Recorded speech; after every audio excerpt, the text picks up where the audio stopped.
Ariel, one half of Soju for two, and today's video is going to be tricks and tips for saving money in Korea and getting the most out of your experience. If you're new to Korea, I'm guessing one of the reasons you came here is because things like if you're a public school teacher, your housing is paid for. Most Hawwon's the same.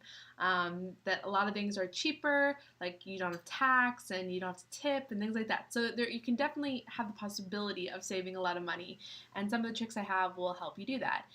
For me personally, I send half of my paycheck home to America every month for bills that I have. And as a result, I've had to be really crafty to figure out how to, to live the way that I want to, and not like go above that. I don't have any personal credit cards or things like that because I don't want to rack up debt. And my goal is 100% to just always live within my means.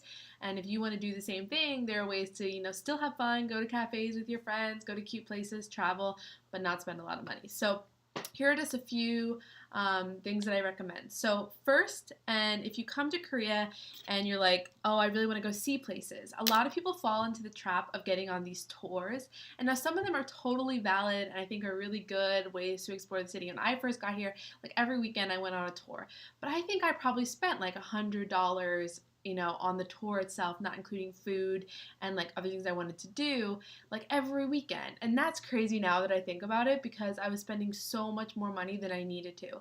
So I'd say that those tours definitely have benefits, but a huge drawback is that you're only doing whatever they want to do.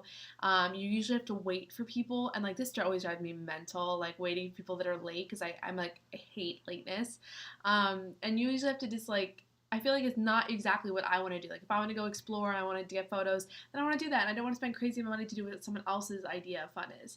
So find good people to travel with and get free trips. So I'll put the info down below for a few different companies that I use to get free or really, really cheap, like Ochanon, like $5, or Monon, like $10.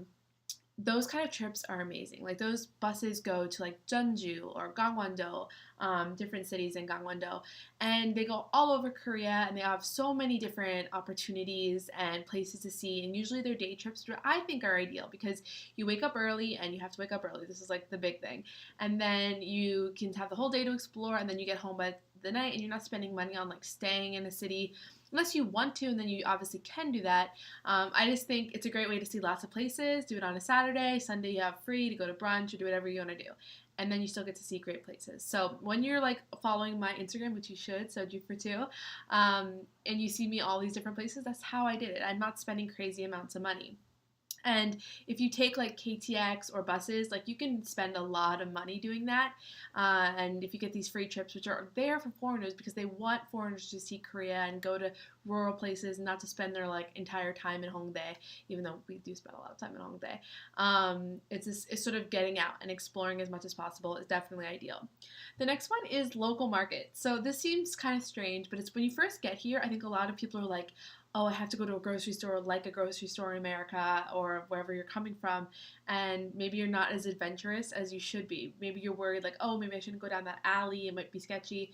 Like Korea's, for the most part, very, very safe. And if you explore your neighborhood and you find like little local markets, I think it's a great way to sort of like immerse yourself where you live. And also it's helping the people that get those vegetables. Because usually the people selling them are the people that got them or like it's not like mass produced, especially if you're buying like local like seaweeds and things like that. Like a lot of times the people selling that went to Incheon, went to wherever they went to get those products. So it is pretty cool, and I like helping them. You don't haggle for like $5 seaweed. But you can always be like, oh, don't just say, like, give me extra. Like, I think that goes a long way, being kind. But you definitely don't want to haggle at that kind of thing because they're not making a profit on it, obviously. And obviously the work it took them to get there, it's definitely not necessary to haggle on that. But you could probably get a really good price. And if you go to markets like Ashande Baekwajam or Shinsegae, because they do have really nice markets in the basements of the department stores, that you're just going to spend the top dollar. You're getting like crazy quality, which maybe you want really good quality, but it's probably not necessary all the time. And if you're new and trying to save money, not ideal. But there's a good place to get go to food courts in malls. You can usually try really good food at like a cheaper price because it's in a food court, not like a sit-down restaurant. So that is a pro tip. If you're in Myeongdong, go to the Lotte food court because really nice food and it's like under Manon. So that's a good idea. The next one is Daiso. So usually when foreigners come, they end up looking for like dollar stores, and the dollar store in Korea is Daiso. It's like $1 to $5, it goes up. But and I think a lot of times when you move in, you'll like just buy everything you need there, which I think is definitely a good idea. If you're more interested in like fashionable things and cute things, and you like how I like match my carpet here, then there's other places you might want to try. In Hongdae, there's a company called Butter near Exit 1 of the station, and that's a good place to like try to get cute stuff and interesting stuff. You can also at Myeongdong in Lotte Young Plaza, there's a few like cool Scandinavian shops that are actually really cheap and really cute. And I got like one of my rugs, like maybe over here, you guys can't see it, from there, and it was like mono, like $10. So really cute things, and kind of searching for it.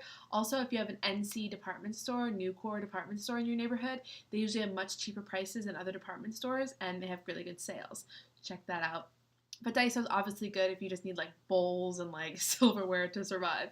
The next one is underground shopping. This is huge. Stop what you're doing if you are a woman traveling in Korea, because like for men, there's not that many options, but you definitely can still go to them. And you are thinking like, oh, I'm gonna go buy something cute at the department store or the boutique, and it's like free size, which means it's like probably made in Korea and it's like one size, and there's many of them. Do not buy it at a department store. Do not buy it at a boutique on the street. Go to underground shopping. It'll be exactly the same piece of clothing. Like you're in your mind, the reason that that one's $60 and that one's 10 is that it's obviously better quality. You're wrong. Like it's exactly the same item. And what they're doing is they're obviously, and I don't begrudge them this because someone who grew up in retail, I understand, but like you're paying for their lighting bill. You're paying for their rent space. And that's why that price is $50 more than that one. And they're exactly the same item of clothing, same fit. I bought tons of things where I went to the department store, I saw exactly the same item. And I have like a photographic clothing memory. So I could, like, if I saw the same dress, I'll know right away. It's $40 difference or $50 or $60, like crazy. My coworkers are always buying clothing in the department store that are free size. And I'm like, why are you doing that? Why are you spending money? It's like they want the prestige of buying it there, even though it's exactly the same item. If you're buying from like companies like Uniqlo or something, then it's not the same clothing because those are, by the brand. But I'd still say those are still a huge ripoff. But there are, you want to buy it at the store if you're buying those items because you can't buy that in underground shopping. But if it's free size clothing, don't be crazy. Buy it at underground shopping. I recommend the one at Express Bus Terminal. Gangnam has one too, but I think the Gangnam prices are usually a little bit higher. It's not like that much more, like $5 more or $2 more. But I feel like, why are they charging more? Oh wait, because it's Gangnam, like they rent space. You know what I'm saying? The next one is reward cards. And this is like such an Ajumma like thing that I do, but I love reward cards. They're like the best. Everywhere I go, I ask for a point card. And like whether from coffee to food, you should always get whatever they have. And if you're a member of like your phone company, for example, like mine, I get like a size up at Starbucks. Though I don't usually go to Starbucks, I think that's like nice. You get like a benefit. If you go to Paris Baguette, you get 10% off just for using that. And then if you have the Happy Point, you can also get discount off, which is their like in-store brand. So just get as many coupon cards as you can because it's gonna like be nice. It's gonna rack up. The other thing, I guess when I mentioned Starbucks, is that like avoid some of the big expensive brands. Now the reason why things like Starbucks and Angel and Us and Tom and Tom's and Holly's are so popular is because a lot of times they're like 24 hours or things like that, and we spend so much time in cafes in Korea, but there's no need to spend $6.50 on it if you can go to like a Paik, P-A-I-K, Paik, you can get like $3 or $2 for like a giant one. If the taste is like pretty much the same. If you're a coffee connoisseur, then like I think going to like little boutique cafes are definitely the way to go because you're gonna spend the money, but it'll probably look beautiful and like that's definitely an experience, and I totally get that. I'm for that. If you follow my Instagram, which you should, you'll see that I'm all about that. But if you're gonna go to chains, like there's no need to go to those. I also, if you want to go to a chain, I think Edea in Korea is probably like the cheapest one, and not that the quality is bad, but the price is much lower. So I'd go that route. Yeah, so I think it's just a matter of finding a balance that works for you. I'm not a crazy cheap person, but I think that those little things make a huge difference in your everyday life here and your possibility of saving, and you can still have a great time even though you're saving money. So win-win. I hope you guys enjoyed this video. If you have any questions or comments or any other saving tips, put them down below, and I'll try to make another video. I only have a few more days of vacation, so I don't know if I can keep doing the video a day thing, but I'm definitely going to try, and thanks for watching. Bye, everyone.